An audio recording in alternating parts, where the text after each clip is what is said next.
자, 이번에는 246쪽입니다. 유치권이 있다고 주장했고, 가서 봤더니 우리가 갔을 때는 유치권자가 있었고, 감정평가사가 갔을 때는 유치권자가 없었습니다. 그래서 제가, 이거는 경매가 시작이 되면 제일 먼저 뭐부터 한다 그랬죠? 압류부터 한다 그랬죠? 압류 이후의 행동은 이루어질 수 없다 그랬지 않습니까? 그렇기 때문에 유치권은 가장 핵심적인 게 뭐냐면 유치권 자체가 언제서부터 했냐가 제일 중요한 거예요. 그렇기 때문에 유치권 점유자 있음 그러면 제일 먼저 보는 것이 감정평가사관 현황조사서라는 겁니다. 현황조사서에 유치권자 없이 누군자 점유자 만날 수 없었음. 주인이 없어서 뭐 연락을 할 분 나왔는데 연락 없음. 이렇게 되면 그거는 점유를 하지 않았다는 뜻입니다. 그다음에 경매가 결정이 되고 난 다음에 그 후에 압류 후에 점유를 했다는 뜻이기 때문에 그 점유는 부당한 점유다 이런 뜻입니다. 유치권이 성립하기 위한 조건은 타인의 물건이어야 된다. 내 걸 가지고 내가 하면 안 된다. 즉 다시 말하면 내가 내 집을 짓다가 경매가 나온다. 그럼 내가 내 집을 짓다가 경매가 나온 걸 내가 집을 지었으니까 내 물건인데 내가 그걸 유치권을 주장할 수 있냐고는 안 된다 이런 뜻입니다.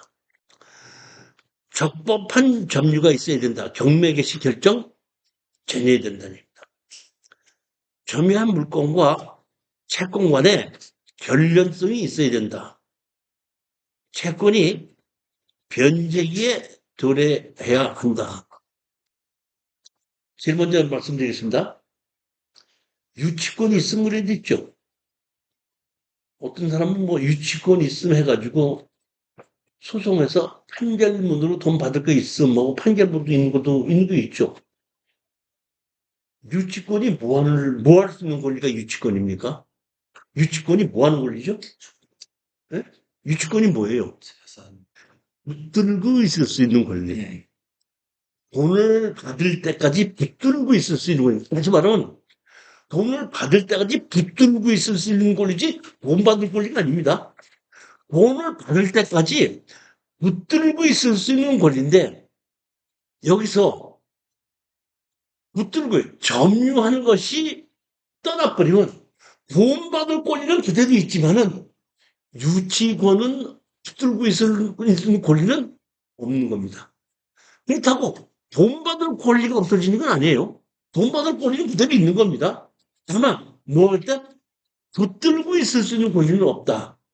제가 유치권을 정확하게 설명을 드리기 위해서 예를 하나 들어서 설명을 드릴게요. 예전에 김포에서 있었던 일입니다. 김포에 어떤 사람이 스타렉스 자동차를 가지고 있었습니다. 그리고 그 바로 앞에 자동차 고치는 정비소 공장이 있었습니다. 이 사람이 자기가 갖고 있던 그 스타렉스에 에어컨이 고장이 나니까 그 앞에, 동네 앞에 가서, 정비소 가서 고쳐달라고 그랬습니다. 고쳤습니다. 고쳤으니까 채권이 변직에 도래한 거죠. 그러니까 와서 고쳤냐? 고쳤다. 차를 달라. 그러니까 에어컨 고친 값을 달라고 얘기했죠. 달라.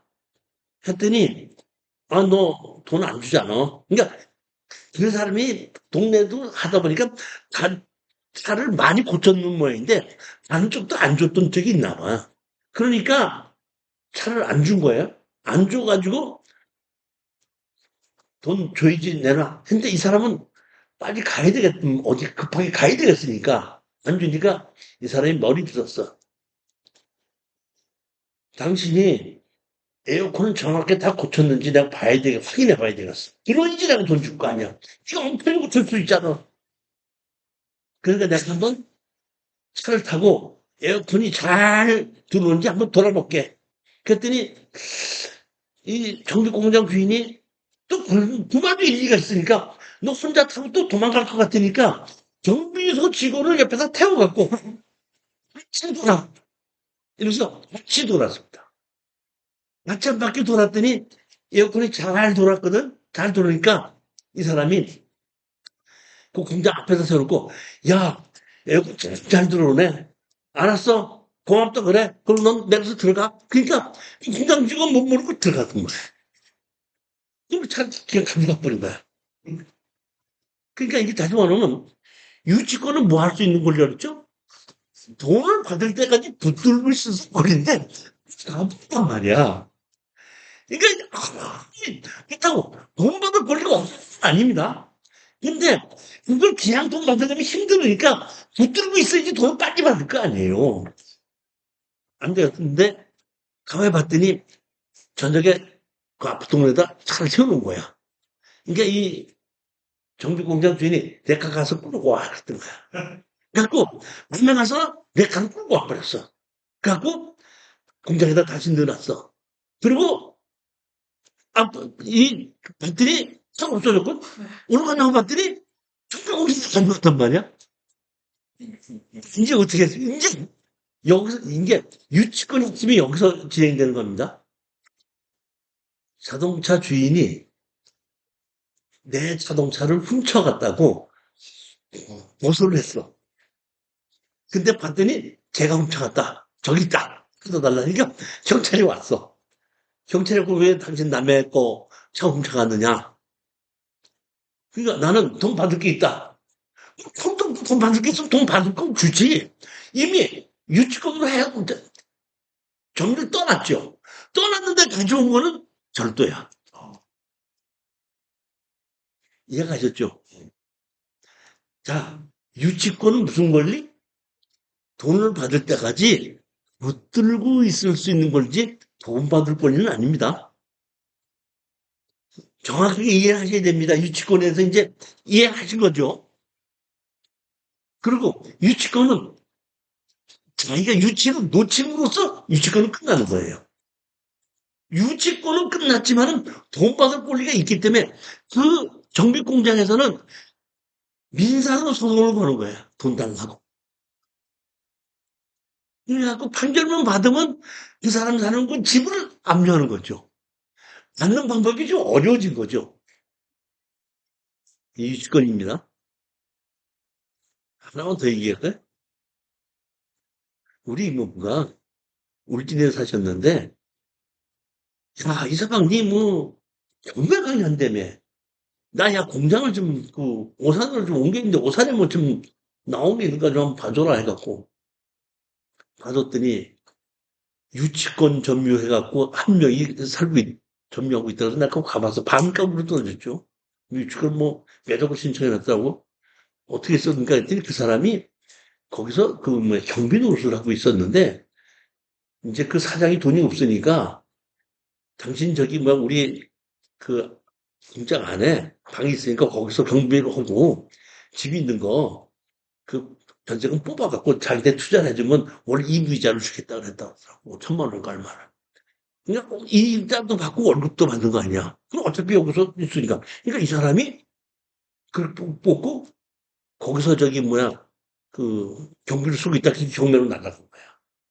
그러다 보니까 이 사람은 그 공장 주인이 유축을 있으니까 당신이 지금 지키고 있어. 이제 이렇게 된 거야. 그러니까 그 사람이 지키고 있더라. 그래서 내가 어떻게 돼서 뭐냐고 물고 그때 그냥 맥주 몇 병을 사가지고 가서 얘기하다 보니까 뭐 그런 얘기 저런 얘기 다 나온 거야. 막 그래갖고 내가 이 나이에 뭐 어떻게 됐고 뭐 어떻게 하더라고. 근데 내가 얘기했지. 아, 그러냐고. 우리 이모부가 이게 들어오시게끔 되면은 그 사장님이 옛날대로 그 월급 얼마 받은 거 뭐 한 거 그대로 다 드리라 그러고 뭐 그때 3천만 원 얼마 못 받았는 거 뭐 다는 못 받더라도 내가 그 손해를 많이 보셨으니까 한 2천만 원 정도 드리게끔 내가 말씀드렸더니 그 자리에서 그냥 고맙습니다. 난 미친 거야. 낙찰 받고 우리 이모부가 이사 딱 들어가니까 어서 옵시오야. 유치권 없어진 거야. 유치권 사고 없어진 거야. 이해가 갔어요? 유치권이라는 게 뭔 게? 점유가 떠나면 자꾸 나중에 뭐 유치권 있는데 뭐 어쩌고 저쩌고 해갖고 뭐 서류 갖고 내용 증명하고 뭐 그러다가 우리 또 이번에 야 내용 증명하기는 날 천대 어떡하니 유치원 내용 증명은 뭐야 이 점유가 떠났는데 그 아무 신경 쓰지 마십시오. 이제 우리 것 변호사로 들어오면 방어하시면 됩니다. 뭐 또 내 거다. 저건 무단 침입한다. 경찰에 신고하시면 됩니다. 이게 뭐예요? 유치권입니다. 자, 이 사건을 보시면 농업회사 주식회사 나이스 나눔이 점유율로 돼 있죠. 농업회사 주식회사 나이스 나눔 대표회사 김순두가 등록돼 있으나 탐문한 바 약 1년 전부터 휴업 상태로 근무자나 회사 관계자는 보이지 않는 걸로 조사됨. 그랬는데 유치권 주식회사 금진 종합개발 유치권 신고도 됐죠. 유치권자 주식회사 동양종합건설 유치권 신고 제출했죠. 그러니까 감독 판사님이 경매 개시 결정해서 압류를 해놓고 현황 조사하게 보내고 감정하게끔 보내지 않습니까? 현황 조사를 갔을 때는 주식회사 나이스 나눔이라는 사람이 있었죠.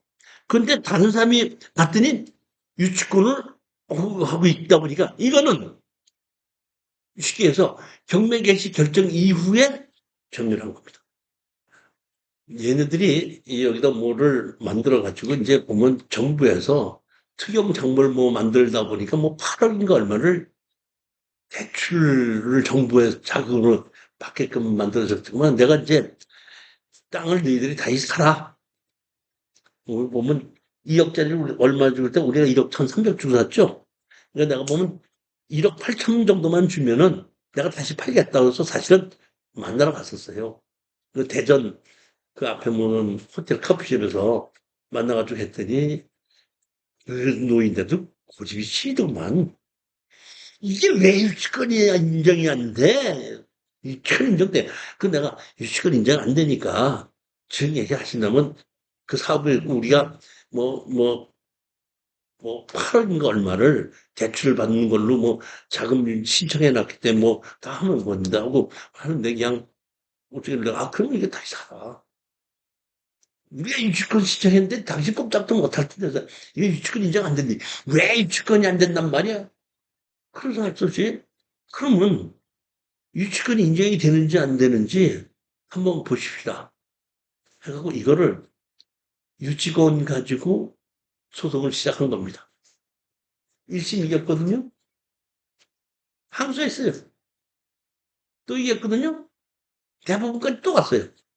또 이겼어요.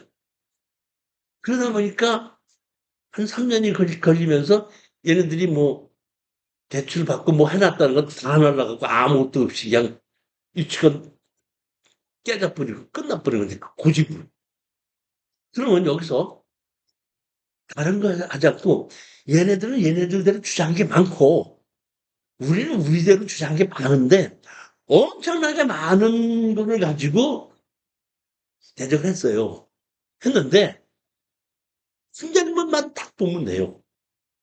승자는 뭐라고 그러냐면은 왜 유치권자가 법원에서 보낸 현황조사서 때에 거기에 점유하지를 못하고 있었다는 걸 입증하지 못하고 있냐. 왜 현황조사서 됐을 때 점유하고 있었어야 되는 거 아니냐. 근데 없었다는 거를 왜 없었다는 건 이유를 내야지 될 텐데 그때 니들이 현황조사서 갔을 때 점유하지 않았다는 거에 대해서 니네들이 거기에 대해서 반박을 하지 못하고 있지 않느냐. 핵심 내용이 그겁니다. 자, 그렇기 때문에 경매가 나오지 않습니까? 그럼 제가 먼저 주에도 경매가 나오고 유치권 나오고 있었죠. 유치권에 보면은 유치권자가 현황조사서에 없습니다. 그러니까 이것처럼 압류 이후에 유치권이 있으면 된다 이런 얘기인데 유치권은 아셔야 될 일이 있습니다. 서류로 유치권을 신청했든지 안 했든지 유치권은 그대로 인정이 되는 겁니다. 아까도 얘기했죠. 자동차를 고쳤다 그랬죠. 자동차 에어컨 고쳤는데 그 사람이 자동차 달라고 했죠. 그러면 에어컨 고친 사람이 나 유치권 있으면 에어컨 고치는 거 유치권 있으면 하고 신청했어 안 했어? 안 했어도 내가 그 돈을 받을 때까지 그 자동차를 붙들고 있거나 그대로 있다는 얘기예요. 즉, 이 얘기는 뭐냐면 유치권은 서류로 신청했거나 안 했거나 실질적으로 전매하고 붙들고 있었다라면 그 유치권이 인정이 된다는 뜻이에요. 서류를 안 했어도 안 했다고 해서 인정이 안 되는 건 아니라는 얘기입니다. 그랬을 때 제가 먼저 번에 그 유치권을 했을 때 보면 유치권자보다 빠른 전입자가 있었죠. 전입자를 유치권자 대신으로 전입시키는 사람도 있어요. 그렇게 놓고 추후에 유치권 주장하는데 나중에 가서 보면 우리 전입해놓고 유치권 주장하느라고 있었어. 그러면 그 유치권 인정이 되는 겁니다. 그래서 제가 먼저째 그 유치권을 하는 것은 전화를 걸어서 유치권자한테 그 유치권 얼마나 주면 되느냐 하고 협상을 하고 그러면 거기 대항력 있는 전입자가 누가 있던데 내가 유치권 주고 산다 그러면은 유치권 주고 한다 그러면 너희들이 그걸 앞에 있는 대항력 있는 전입자는 어떤 식으로 해결할 수 있냐 너희들하고 어떤 관계가 있느냐 물어보면은 대항력 있는 전입자가 유치권하고 관계가 있는 것인지 대항력이 있다 그러면 인수를 해야 되죠. 뭐를 인수하는 겁니까? 인수해야 된다고 했으니까 지금 사장님께서 그렇죠 했어요. 인수해야 된다고 그랬죠. 대학에서 뭐 한다고? 인수한다 그랬죠. 뭐를 인수해요? 유치권을 인수하는 게 아니라 임대보증금을. 임차보증금을. 근데 임차보증금이 없으면 대학력이 있는 전입자가 100배 있으면 뭐해? 임차보증금이 없는데 그건 나가면 되는 거지. 즉 다시 한번 전입자가 중요한 것이 아니라 대학력이 있는 전입자가 돈을 받을 수 있는 채권 관계가 있느냐 없느냐 그거예요. 근데 내가 보기에는 채권 관계는 없는 걸로 나오는데 그 사람이 나 유치권자야 하게끔 되면은 그 유치권은 우리가 인정이 될 수 있기 때문에 이것만 하나 밝히고 나면은 그 유치권은 이길 수 있다 이런 뜻이거든요. 그래서 제가 그 설명을 했던 겁니다. 권리 분석을. 그러니까 여러분은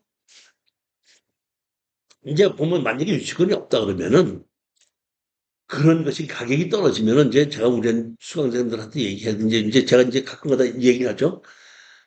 우리 오 대표님 자꾸 심심한데 우리 어떤 경매 물건 나오는데 그 동네 구경 한번 갈까? 그럼 같이 가갖고 동네 이장 옆집 다 해갖고 거기에 사는 사람이 누구 주민등록증이 누군가 알아보면은 그 사람이 옛날에 누구 살던 사람이야. 아니면 그럼 전입자에 딱 금방 나오거든요. 그때 예전에도 보면은 그 평택에 있는 그 다세대가 반값으로 떨어진 거야. 왜? 당연히 있는 견자가 나와서 있어서.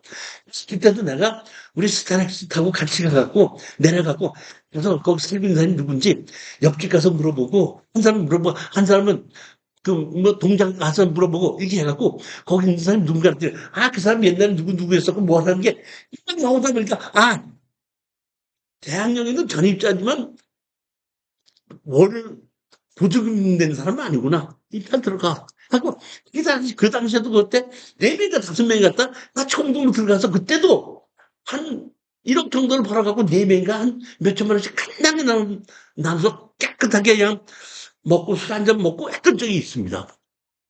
그러니까 그런 식으로 해결을 해도 되는 거고, 지금은 유치권자가 있으니까 그 유치권 전화가로 보면, 이 진짜 유치권자는 거기 지금 전미하고 프랭카드 걸고 있으니까, 계속 누가 거기 전입하는지 잘 알 거 아니에요. 그러니까 그걸 해결하는 거고 유치권 자체는 감정평가사 갔을 때 없었다 이런 뜻이거든요. 제가 지금 얘기하는 것이 좀 이해가 가는 건지 안 하는 건지 모르겠지만 제가 그 말 솜씨가 좀 없어가지고 이해가셨죠 보면. 다시 말하면 대학력 있는 전입자가 문제가 아니라 대학력 있는 전입자가 임차 있느냐 아니냐를 밝혀내야 된다 그 얘기라고. 여기에 이렇게 땅이 있고 여기 보면 이렇게 이게 보면은 감정평가사가 갔을 때거든요. 근데 우리가 낙찰 받으러 갔을 때 여기 프랜카드가 다 있어갖고 유치권 점유하고 이렇게 있었던 겁니다. 이게. 그렇기 때문에 우리가 이거 이제 유종사한테 계속해서 얘기했던 게 우리가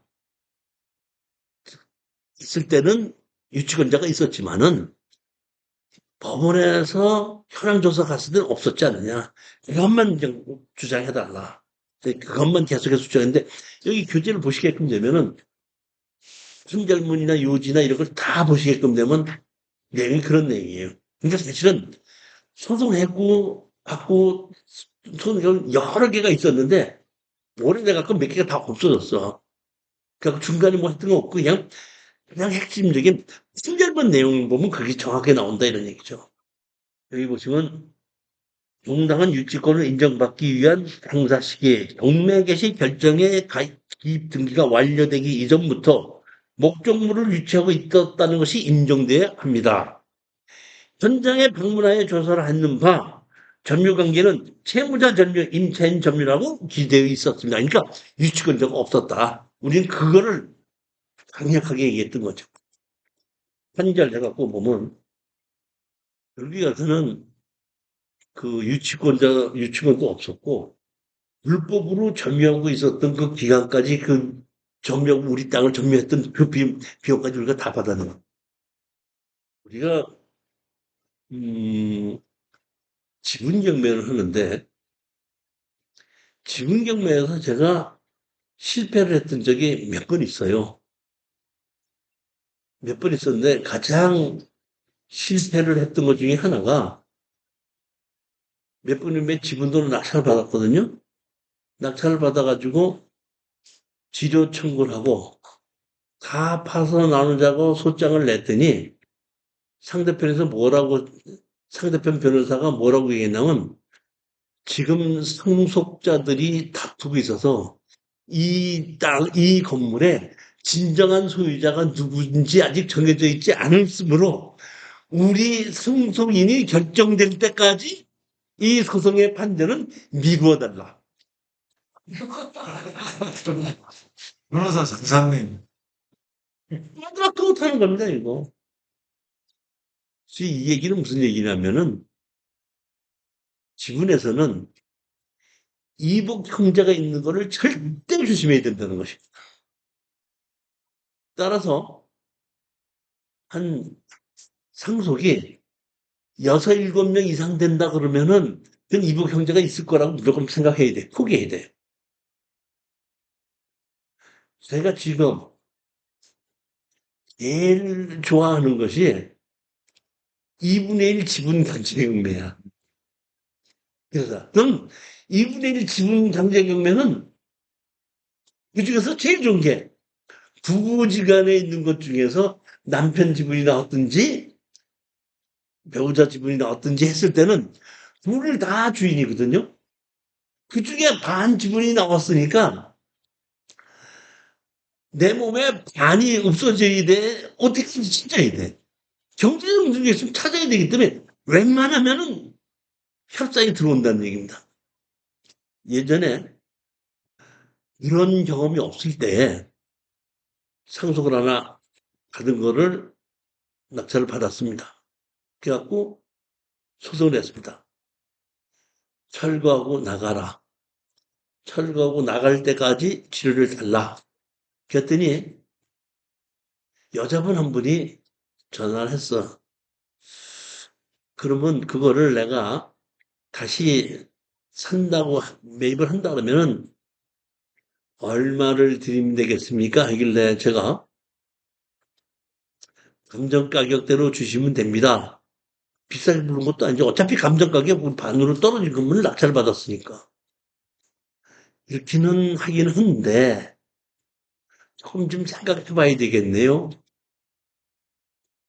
왜요? 그랬더니 거기 사실 거주하시는 분이 작은 아버지가 거주하고 계신데 작은 아버지를 보고 우리가 상속을 받았다고 작은 아버지가 전부 다 주인 노릇을 하고 있는데 나가라 소리 못하고 있었지 않습니까?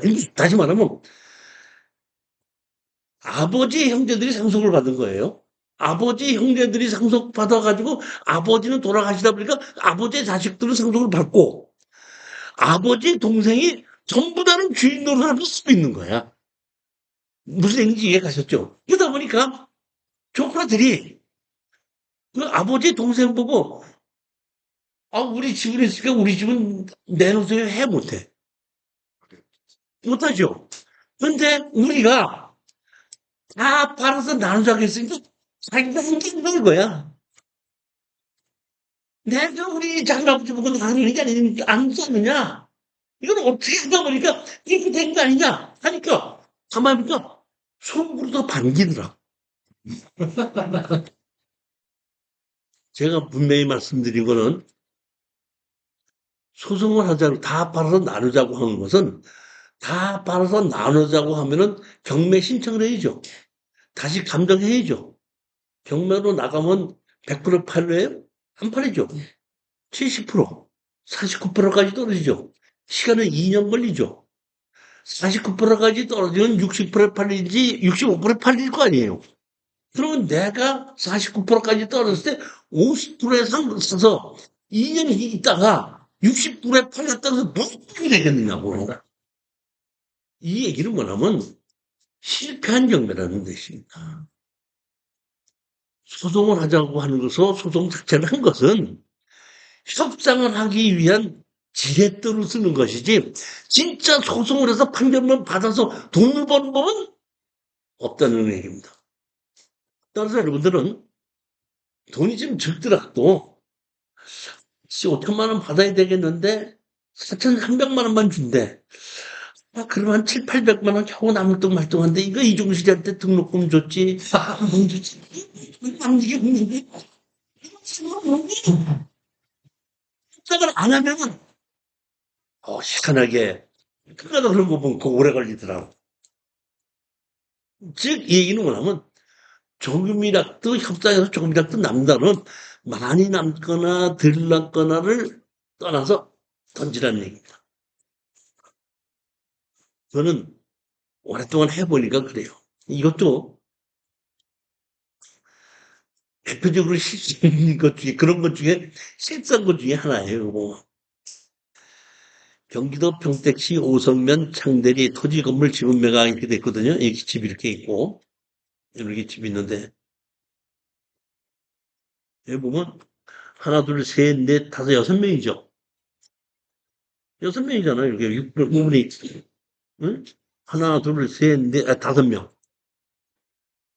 다 팔아서 나누자고 소장을 냈더니 2명이 왔더라고요. 2명이 왔는데 2명이 대표로 왔는데 하나는 이쪽 엄마의 대표, 하나는 저쪽 엄마의 대표야. 다 팔아서 나누자는데 동의합니다. 근데 내가 철거하고 나갈 때까지 치료를 달라고 했으니까 이 사람이 좀 아쉬우니까 그럼 내가 뭐 지주는 주마. 내가 살 때까지 지주는 주마.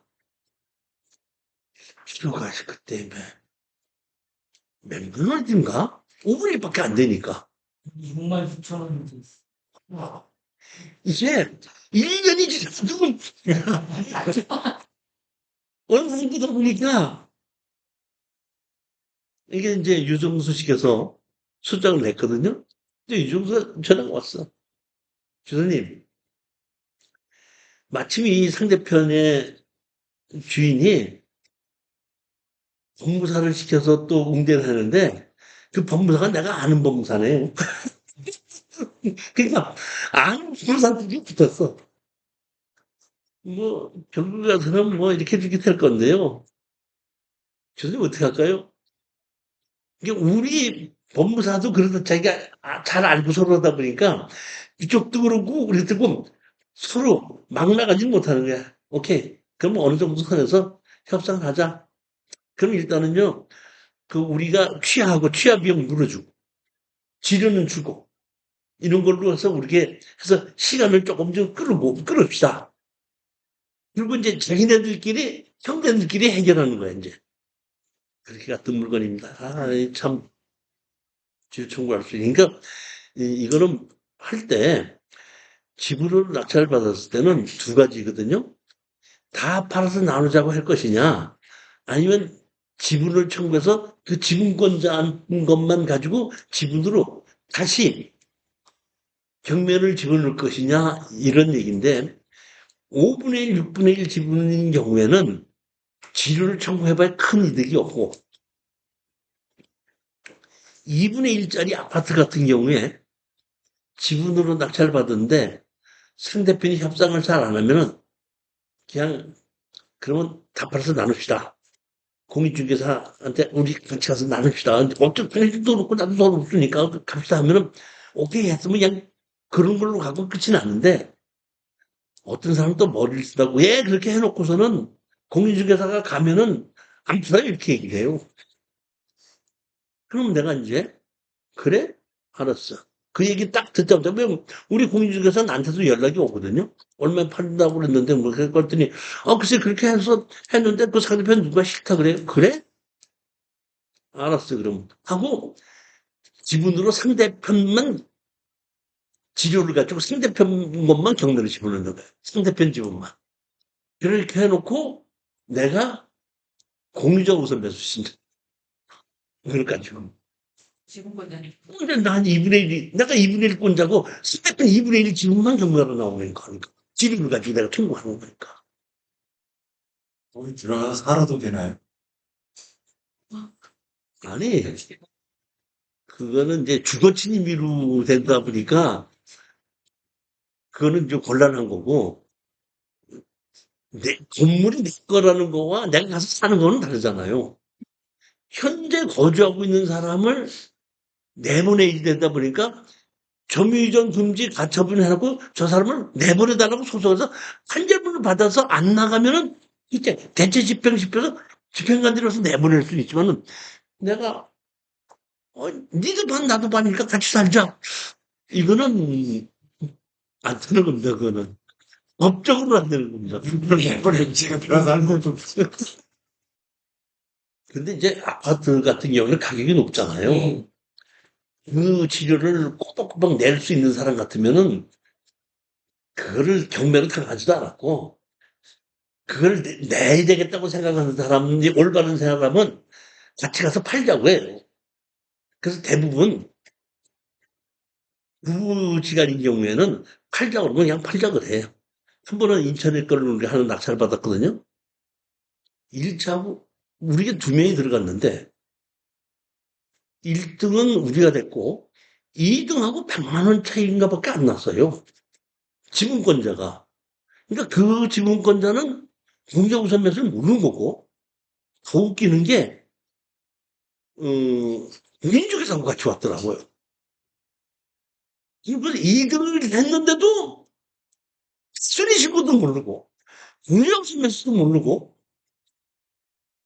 공인중개사도 그런 공인중개사 특히 있고.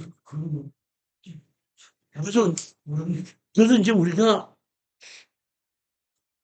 잔금을 내기 전에 협상으로 보냅니다. 그래서 이제 내가 우리 잔금 내지 말고, 정 그렇다면 우리가 이번에 미납을 시킬 테니까 니네들이 미납을 시켜놓으면 한 번 더 떨어지거든요.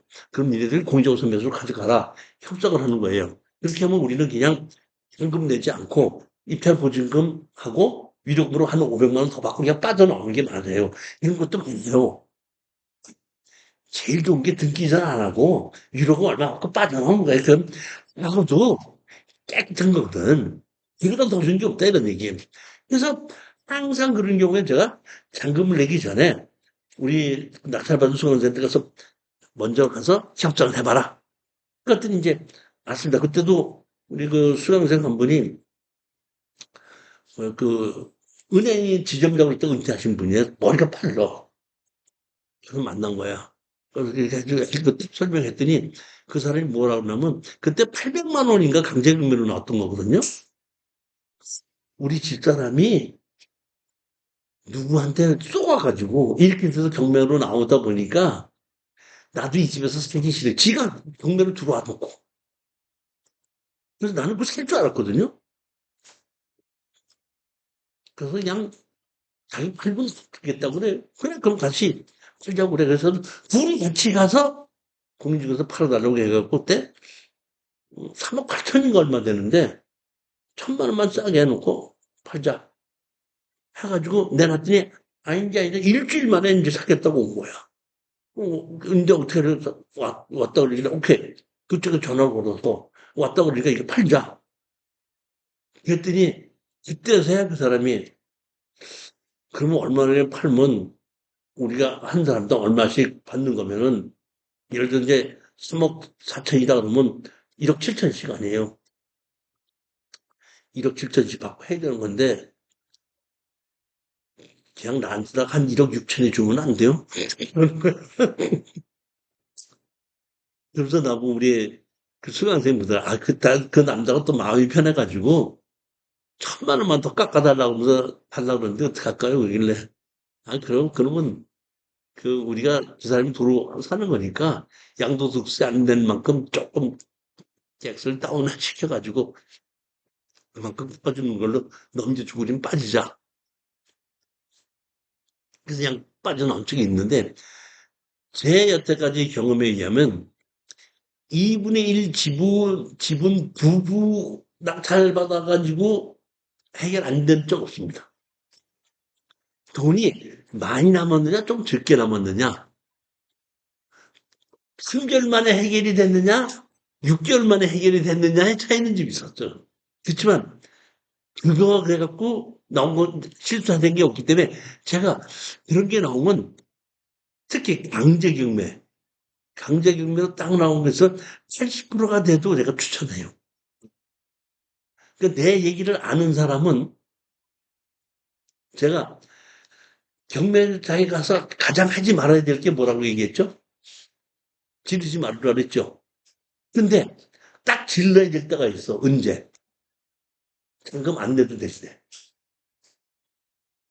잔금 안 내도 이게 왜안 질러? 질러야지. 그때부터 또 안 질르고 또 안 질러야 되는데 질러요. 그러니까 나는 추천하는 사람이고 경매를 하고 일을 하는 사람이니까 그러니까 하지 말라고 하는 것은 원칙이야. 그렇지만 내가 이건 정부 안 된다고 얘기하는 얘기는 정부 안 내고 해결이 됩니다 했을 때는 말을 뜻을 잘 생각해보면 내가 잔금 안 내도 된다? 그러니까 치료라는 얘기구나. 이게 상상이 되는 거야. 왜? 내가 말을 잘못된 건 아니죠? 무슨 얘기인지 이해가 가시죠? 즉 제가 추천 물건 강의할 때 이건 아마 잔금 안 내고도 해결이 될 겁니다. 이것은 여러분들도 충분히 고려해보고 잔금 안 내도 된다고 할 때는 내가 95%까지 질러도 되겠구나. 그러면 내가 취하점에서 찍어주면서 몇백만 원을 얼마든지 챙길 수 있겠구나. 이런 정도는 여러분들이 판단해야지 되는 거지 내가 질러주지 못하는 거예요. 저는 원칙이 있기 때문에. 별 얘기를 다 하다 보니까 우리 저기 나를 면담으로 오신 분이 있으니까 10분만 잠깐 쉬었다가 또 하실까?